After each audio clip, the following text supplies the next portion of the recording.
네, 오늘은 해석하기에 섹션 6.5의 마지막 시간이 되겠는데요. 지난 시간에 공부했던 이 스틸체스 인테그럴과 그 전에 공부했던 리만 다르보 인테그럴과의 관계를 설명할 수 있겠습니다. 그래서 우리가 지난 시간에 인크리징 펑션 알파에 대해서 리만 스틸체스 인테그러블 펑션 이것의 이제 정의를 설명을 했는데요. 이 의미로 인테그러블 펑션들을 다 모아놓은 것을 우리가 R하고 이렇게 알파 이렇게 쓰도록 하겠습니다. 그래서 이 알파는 여기에 있는 인크리징 펑션입니다. 그러면 이제 정리 6.2.1에서 증명했던 것처럼 우리가 이제 스틸체스 인테그러블 펑션의 여러 가지 성질들을 이제 설명하려고 하는데요. 증명하지는 않고요. 이유는 이 정리 6.2.1에서 우리가 증명을 자세히 했는데 그 증명과 그렇게 큰 차이가 없기 때문입니다. 내용을 살펴보죠.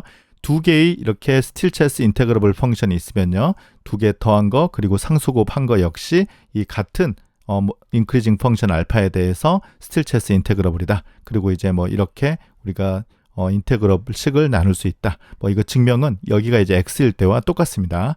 그리고 이제 두 번째 같은 경우는 이번에는 이쪽에 이제 인크리징 펑션이 두 개가 있어요. 그래서 인크리징 펑션이 두 개가 있을 때 같은 함수가 이 두 개 함수에 대해서 스틸체스 인테그러블이면 두 개 더한 함수에 대해서도 역시 스틸체스 인테그러블이 되고 이 뒷부분이 이렇게 이제 쪼개진다. 이 사실도 그렇게 증명이 어렵지 않기 때문에 따로 하지는 않겠습니다. 그리고 이 인크리징 펑션 알파에 대해서 f가 스틸체스 인테그러블이면 이 중간에 어떤 점 c를 이렇게 선택을 하더라도 이렇게 구간이 나눠진 데에서도 역시 같은 함수에 대해서 인테그러블이 되고요.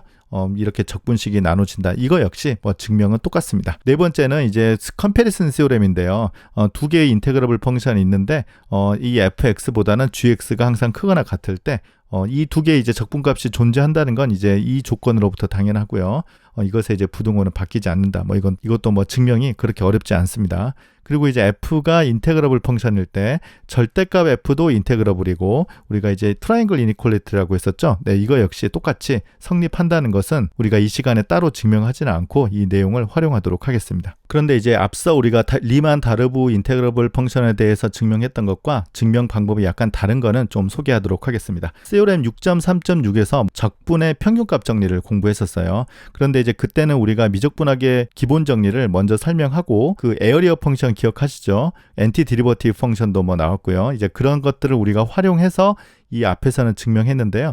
지금 이 부분에서는 엔티 디리버티브 펑션이나 미적분학의 기본 정리 같은 걸 활용하지 않고 바로 이제 증명할 수 있어서 이 증명 방법도 소개하고자 합니다. f는 연속함수라고 이렇게 가정을 하겠습니다. 그리고 이제 알파는 앞서 가정한 것처럼 증가함수입니다. 그러면 f의 요 인테그럴 a부터 b 값을 우리가 계산을 하는데요. fc 곱하기 알파 b 빼기 알파 a와 같아지는 이 c가 a와 b 사이에 존재한다. 이제 그때는 알파 x가 그냥 x이기 때문에 이 부분이 이제 b 빼기 a였거든요. 자, 증명을 어떻게 하느냐. 일단 f가 이 컴팩트 셋, 바운디드 클로스 셋에서 연속이니까 최대 최소 정리에 의해서 최대값과 최소값을 갖습니다. 그래서 그 최대값을 대문자 m이라고 하고요. 최소값을 소문자 m이라고 쓰겠습니다. 그러면 이 f의 이 범위 때문에 가장 커봤자 대문자 m 곱하기 알파 b 빼기 알파 a를 넘어갈 수 없고요. 가장 작아도 소문자 m 곱하기 알파 b 빼기 알파 a보다는 더 작아질 수 없습니다. 그래서 이 양쪽의 값을 지금 이 값으로 한번 나눠 볼게요. 이쪽도 이게 있잖아요. 그러면 왼쪽은 소문자 m이 되고요. 오른쪽은 대문자 m이 되고 가운데 이러한 이제 실수값이 오게 되는 것입니다. 그러면 이때 오른쪽은 이제 f의 최대값이 되고 왼쪽은 f의 최소값이 되잖아요. 그러면 이때 f가 연속이다. 이 성질을 활용을 해보면 즉 사이값 정리를 활용을 해보면요. 이 가운데 요 값을 만족하는 FC가 이렇게 존재한다. 즉 C는 A와 B 사이에 존재한다는 거죠. 그래서 이제 이 등식에서 알파 B 빼기 알파 A를 이쪽으로 넘겨보면 우리가 이제 원하는 식을 얻을 수 있었습니다. 이번에 설명드릴 내용은 앞에 정리 6.3.7에 대응되는 내용인데요. 일단 요거 보지 말고 이 내용을 본 다음에 이게 뭔지 한번 확인해 보면 더 재밌습니다. 두 개의 인크리징 펑션이 있어요. 그걸 우리가 알파, 베타라고 하겠습니다. 이때 알파가 이것도 이제 지금 인크리징 펑션이니까 알, 베타라는 건 잘 정의가 되죠. 그래서 알파가 베타에 대해서 스틸체스 인테그러블의 이 조건과 이제 역할을 바꿔요. 베타가 알파에 대해서 스틸체스 인테그러블 조건과 필요 충분 조건이다. 네, 굉장히 재밌죠. 알파와 베타 역할을 바꿀 수 있다는 것입니다. 이때 어떤 항등식이 성립하냐면 A부터 B까지 알파의 D 베타, 이건 이제 무슨 뜻인지 아시겠죠? 네, 이게 이제 가정이 되면 요 값이 잘 정의가 되는 거고요. 오른쪽은 이제 이 사실로부터 A부터 B까지 베타 D 알파, 이 값이 이제 정의가 되는 거예요. 그래서 요게 잘 정의가 되면 요게 잘 정의가 되고 필요 충분 조건입니다. 그런데 이제 두 개 값이 같은 건 아니고요. 요 값은 알파 B, 베타 B 빼기 알파 A, 베타 A 빼기 이 값으로 성립한다. 네, 이 내용입니다. 자, 이제 눈치 빠른 학생은 아마 느꼈을 텐데 이 내용이 어떤 것과 이제 비슷합니까? 아마 정리 6.3.7을 찾아보면 인티그레이션 바이 파트, 그러니까 부분적 분이거든요. 그래서 이제 부분적 분과 이제 거의 흡사한 이 내용이 여기에 나옵니다. 자, 그러면 이제 이 내용의 증명을 간단하게 소개하도록 하겠습니다. 먼저 이러한 이제 두 개의 항등식을 우리가 먼저 계산을 해야 되는데요. 이 구간 A, B의 임의의 파티션 P에 대해서 이게 이제 조금 헷갈리죠. 이건 이제 뭐냐면 앞쪽 요 알파에 대해서는 수프리멈을 취하고요. 이 베타에 대해서는 변화량을 계산을 하는 거예요. 그리고 여기 이제 역할이 이제 바뀌고 그 다음에 여기는 어퍼썸이고 로우어썸. 네, 이러한 이제 관계식을 우리가 설명할 수 있고요. 로우어썸과 어퍼썸을 또 역할을 바꿀 수 있습니다. 자, 이거 이제 계산을 어떻게 하느냐면 이 어퍼썸을 계산하려면 지금 이 값과 이 값을 우리가 알아야 되는데 이 값은 뭐 정의 때문에 명확하고요. 이 값을 이제 정확하게 계산할 수 있어요. 이유는 알파가 인크리징이라고 했어요. 인크리징이면 mi 알파라는 값이 이 구간에서 수프리멈이잖아요. 그래서 뭐 그림이 뭐 이런 식으로 돼 있다라고 하면 이제 오른쪽 끝에서 수프리멈이 나올 거거든요. 그래서 이 값이 알파 xi다. 뭐 이렇게 명확하게 우리가 구할 수 있어요. 뭐 이 부분도 마찬가지입니다. 그래서 이제 가장 쉬운 방법은 요것을 우리가 직접 계산을 해보고 요걸 우리가 직접 계산해서 두 개를 더해보면 많이 상쇄가 되고 이 항 두 개만 남는다는 것을 뭐 쉽게 구할 수 있으니까요. 네, 이건 한번 직접 꼭 계산을 해보기 바랍니다. 뭐 이쪽도 마찬가지입니다. 자, 그래서 일단 요 두 식을 얻었다고 하고 진행을 한번 해보도록 하겠습니다. 그 다음에 어떻게 하느냐, 위식에서 아래식을 빼볼게요. 그럼 왼쪽은 같은 지금 순서입니다. 이 알파의 베타에 대한 어퍼썸, 여기도 알파의 베타에 대한 로어썸, 요 차는 이거 계산하면 가운데는 사라지고 뭐 순서가 이제 똑같아집니다. 또 어퍼썸, 로어썸, 네, 이 차이로 우리가 계산할 수 있습니다. 그래서 일반적으로 우리가 항상 어퍼썸 빼기 로어썸, 네, 이 값이 이제 굉장히 중요했잖아요. 그래서 우리가 뭐 인테그러블 하면 요걸 우리가 엡실론으로 줄일 수 있는 어떤 파티션이 존재한다. 이제 뭐 그런 정리들을 우리가 활용을 해보면 왼쪽을 엡실론보다 작게 줄일 수 있으면 오른쪽도 마찬가지고요. 네, 필요 충분 조건이죠. 그래서 알파가 베타에 대해서 스틸체스 인테그러블인 조건과 베타가 알파에 대해서 스틸체스 인테그러블인 조건은 완전히 같은 필요 충분 조건이라는 것은 이 항등식으로부터 쉽게 이해할 수 있습니다. 자, 그러면 이제 그 두 개 모두 다 이제 인테그러블일 때 요 등식을 우리가 마지막으로 보이면 되는데요. 다음과 같이 볼 수 있습니다. 임의의 양수 엡실론을 선택하도록 하겠습니다. 그리고 이제 베타가 이 알파에 대해서 스틸체스 인테그러블이니까 우리가 이제 계속 활용했던 정리 1.4.4죠. 뭐 수프리멈이나 인피멈 성질 기억하시죠? 어떤 파티션이 존재하는데요. 이건 이제 수프리멈이죠. 수프리멈에서 양수값을 뺀 것보다 더 큰 로우어썸이 존재한다. 네, 이런 이제 파티션을 우리가 P0으로 쓰도록 하겠습니다. 그럼 이제 이 밑에 요 긴 것은 우리가 계속 활용했던 그 내용이거든요. 한번 보죠. 알파의 베타에서의 인테그럴 값은 이 어퍼썸의 인피멈인데 특별한 어퍼썸을 우리가 하나 이렇게 선택을 하면 더 크거나 같고요. 네, 요건 이제 뭐하고 같냐면 방금 그 앞에서 이제 설명했던 내용 있죠. 네, 요 값과 이거 이제 로우어썸으로 바꾸고 알파 베타 순서를 바꿔서 마이너스한 값과 같았었습니다. 그런데 이때 요 부등식을 우리가 활용할 수 있어요. 이 부등식을 여기에다 이제 대입을 해주면 앞에 마이너스가 있으니까 네, 부호가 바뀝니다. 그래서 이제 요렇게 우리가 바꿀 수가 있어요. 그래서 지금 우리가 보인 게 임의의 양수 엡실론에 대해서 요 값은 요 값보다 더 작거나 같다, 이제 그 내용을 보였는데요. 우리 뭐 계속 했던 것처럼 임의의 양수 엡실론이니까 이거 이제 없앨 수 있습니다. 그래서 이제 이 왼쪽 값은 이 오른쪽 값보다 작거나 같다, 이제 그렇게 얻을 수 있고요. 알파하고 베타 역할 바꾸면 이 반대편 부등호는 쉽게 얻을 수 있죠. 그래서 이제 실제로는 이게 등호가 성립한다는 것까지 우리가 설명할 수 있었습니다. 그러면 다음과 같은 예제를 생각할 수 있습니다. SN이라는 것은 이제 이 집합의 सब셋인데 우리가 크기 순서대로 썼다고 생각해 보겠습니다. 집합 A와 B 사이에 예를 들어서 S1이 여기 있고 그 다음에 S2가 여기 있고 S3이 여기 있고 이렇게 쭉 가서 마지막에 S 대문자 n까지 이렇게 생각을 해보도록 하겠습니다. 이때 이 cn이라는 값은 non 네거티브, 그러니까 0도 될 수 있지만 일반적으로 이제 양수인 이 실수를 한번 생각해 보도록 하겠습니다. 이때 다음과 같은 알파 x를 이렇게 정의할 건데요. ix-sn이라는 것은 이제 사실은 이게 뭐냐면 우리가 지난번에 비슷한 함수를 설명을 했었는데 일단 이거는 x가 sn보다 작으면 0이 되고요.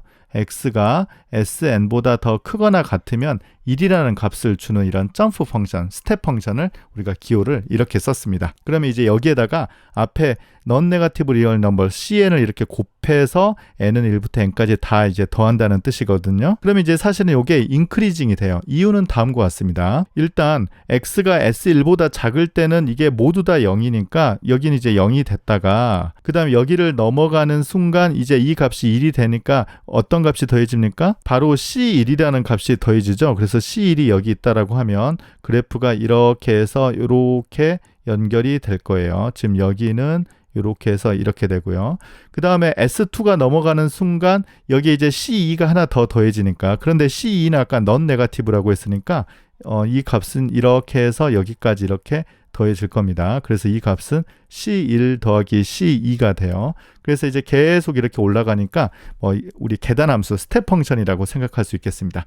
그래서 이 함수는 당연히 모노톤 인크리징이 돼요. 그래서 이럴 때는 요 값을 우리가 이제 계산할 수 있다는 뜻입니다. 이 알파라는 것이 여러 개의 인크리징 펑션의 합으로 이렇게 표현되어 있기 때문에 cn이라는 것은 앞으로 빼고 뒤에 여기 이제 인크리징 펑션 i만 이렇게 써 보도록 할 수 있습니다. 그런데 이제 이 값은 우리가 지난 시간에 계산을 해놨거든요. 요거는 한 점에서만 이렇게 점프하는 것인데 요 값은 우리가 그때 불연속점에서의 함수 값이라고 우리가 설명한 바가 있었어요. 그래서 이 값은 fsn이 됩니다.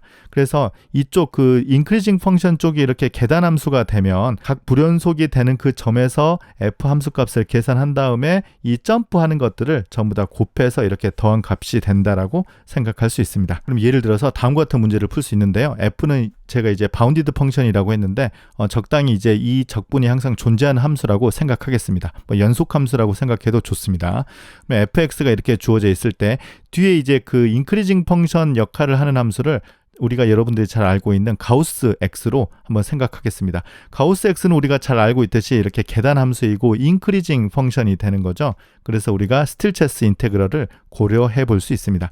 그런데 이 가우스 x는 우리가 조금 전에 했던 것처럼 0에서 2 사이에서는 1에서 한번 점프하거든요. 그래서 1에서 이렇게 한번 점프하고 또 2에서 이렇게 점프를 하잖아요. 그래서 우리 앞선 그 기호로 보자면 이거 더하기 이것인데 각각 알파 1과 알파 2라고 써보도록 하겠습니다. 그러면 0부터 2까지 요 정적분 값은 이걸 우리가 이제 두 개를 쪼갤 수 있다라고 했었고, 이렇게 쪼갤 때 요 알파 1에 점프하는 곳 그리고 알파 2에 점프하는 곳에 f의 함수 값이 이 결과가 된다고 앞서 설명했었어요. 그래서 f1 더하기 f2 이게 이제 답이라는 것을 알 수 있습니다. 자, 이제 드디어 마지막입니다. 스틸체스 적분을 공부할 때 반드시 기억해야 되는 이 정리입니다.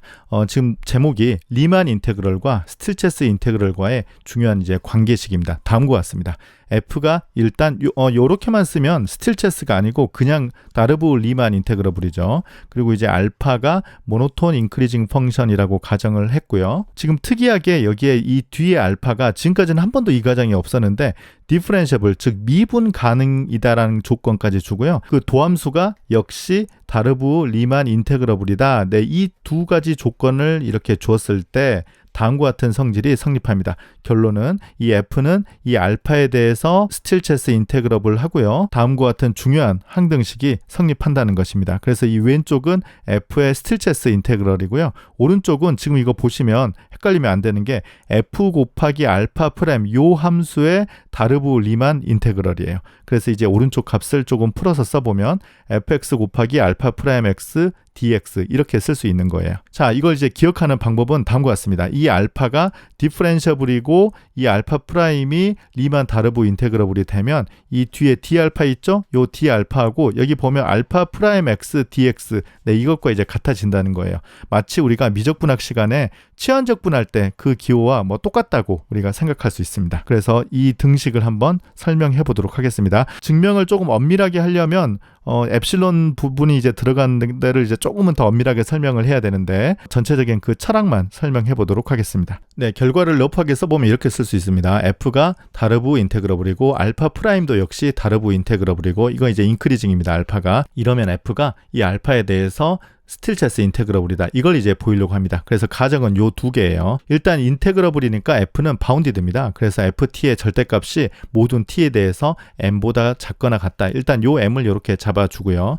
뭐 임의의 양수 엡실론이 있다. 뭐 항상 그랬듯이 이렇게 하고 알파 프라임이 다르브 인테그러블이니까 우리 이제 앞서 뭐 이 정리는 많이 썼죠. 어떤 파티션 P0이 존재해서 이 P0에 대한 여기 지금 알파 프라임이니까 알파 프라임에 대한 어퍼썸과 알파 프라임에 대한 로우어 썸 요것의 차이를 우리가 임의대로 줄일 수 있는 P0이 존재한다. 이건 뭐 굉장히 많이 썼던 거죠. 그런데 여기 있는 M에 대해서 여기 이제 뭐 굉장히 작은 양수지만 나중에 선택을 하겠지만 엡실론 나누기 m보다 더 작아진다. 네, 이렇게 써보도록 하겠습니다. 이때 조금은 더 엄밀하게 증명해야 되지만 뭐 그 철학은 이 P0의 모든 리파이먼트에 대해서만 설명을 하면 뭐 충분하기 때문에 이 P를 이 P0의 리파이먼트라고 가정해 보도록 하겠습니다.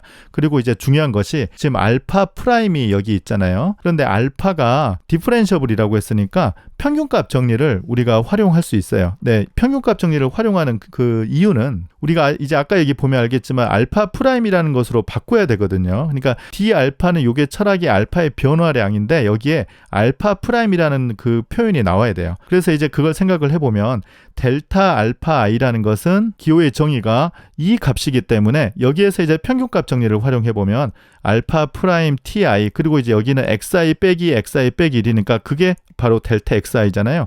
이 식을 만족하는 ti가 이 구간에 존재한다. 일단 그래서 ti를 하나 만들었습니다. 그리고 이제 이 d 알파가 이렇게 바뀌는 그 힌트를 하나 찾은 것 같아요. 자, 뭐 식이 굉장히 긴데 뭐 간단하게 설명하도록 하겠습니다. 이 사이에 임의의 점 si를 선택을 해보겠습니다. 아까 ti는 이 평균값 정리를 만족하는 특정한 ti고요. 여기에서는 임의의 si를 선택을 해볼게요. 그럼 이때 이 델타 알파 i의 fsi를 이렇게 곱한 값, 네, 이 값에서 fsi 알파 프라임 si를 곱해서 델타 xi까지 곱한 다음에 이렇게 서메이션한 값의 차이를 한번 계산해 보도록 하겠습니다. 네, 그 이유는 이제 밑에서 설명할게요. 일단 한번 이 부등식을 한번 이해를 해보죠. 조금 전에 평균값 정리로부터 델타 알파 i는 뭐라고 썼냐면 알파 프라임 ti 곱하기 델타 xi 뭐 이런 형태로 쓸 수 있다고 했는데요. 지금 이 두 항이 거의 비슷해 보이는데 다른 게 뭐냐면 여기에는 f와 알파 프라임이 같은 점에서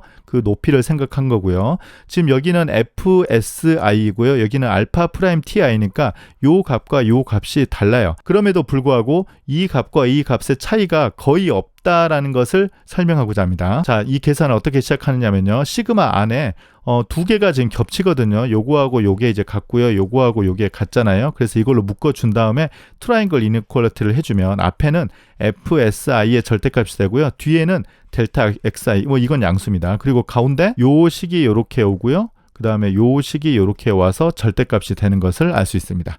자, 그런데 요건 알파 프라임의 ti와 si가 지금 이 같은 구간에 있거든요. 그래서 같은 구간에서 두 개의 차이의 최대값이니까 이거는 그 구간에서의 수프리멈과 그 구간에서의 인피멈의 차이를 넘어갈 수 없어요.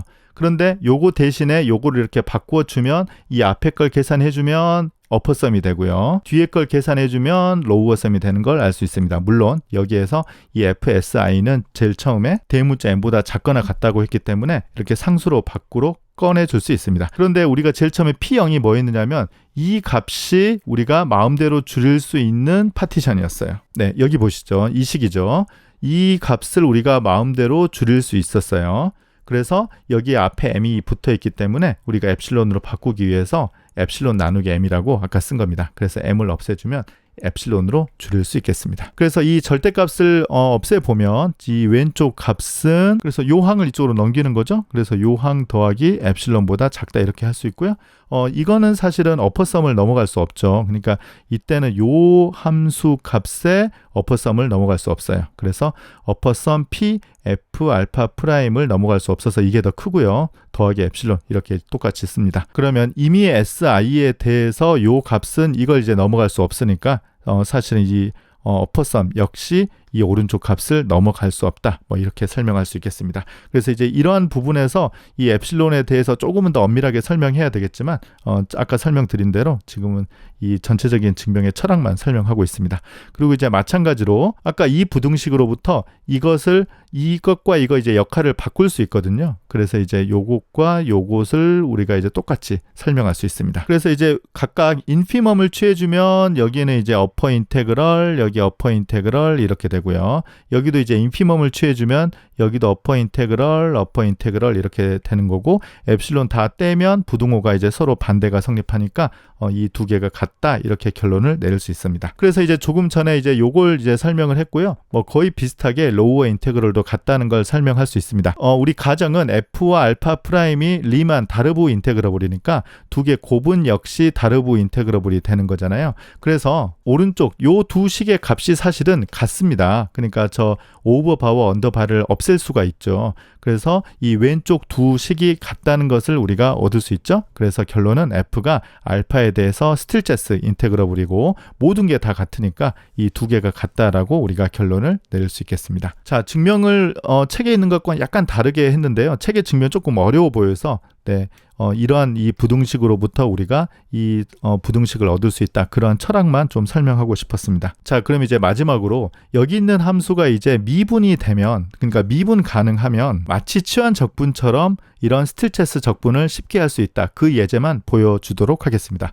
그래서 0부터 1까지 sin 파이 x라는 함수를 x제곱으로 스틸체스 적분을 해보라는 것입니다. 그런데 요게 이제 미분 가능하잖아요. 그래서 아까 얘기한 것처럼 x제곱을 한번 미분하고 리만 다르브 인테그럴로 바꿀 수 있다는 거예요. 그래서 이걸 이제 미분하면 2x니까 2 곱하기 이 함수의 0부터 1까지 이런 리만 다르브 인테그럴로 바뀌었습니다. 여기는 이제 스틸체스 인테그럴인데 이게 이제 리만 다르브 인테그럴로 바뀌고 요건 뭐 미적분학이죠. 뭐 이거 어떻게 합니까? 뭐 인티그레이션 바이 파트를 이렇게 쓰면 이 값을 계산할 수 있습니다. 그래서 오늘 강의 중에 반드시 잊어버리면 안 되는 내용이 당연히 이거겠죠. 뒤쪽 알파가 디퍼런셔블이고 미분한 것이 인테그러블 펑션이 되면 마치 물이 미적분학에서 치환적분처럼 이렇게 서로 계산을 할 수 있다는 것입니다. 자, 그래서 지난 시간과 오늘까지 뭐 매우 간략하게 스틸체스 인테그러블 펑션에 대해서 공부를 했었는데요. 뭐 책에 보면 제가 다루지 않았던 내용이 조금은 더 있고 뭐 다른 책에 보면 더 많은 내용도 있습니다. 뭐 에어리어 펑션을 뭐 새롭게 정의하고 엔티디리버티브 펑션 그리고 미적분학의 기본 정리 역시 이 스틸체스 인테그럴 버전도 있습니다. 근데 다만 지금 여기에서는 뭐 그 내용까지 제가 다루지는 않고 지금 화면에서 강조했던 이 내용을 보여주고 싶어서 여기까지 강의를 하도록 하겠습니다. 네, 이상 6장 강의를 마치고요. 다음 시간부터는 이제 7장으로 들어가도록 하겠습니다. 네, 오늘 강의 마치겠습니다. 감사합니다.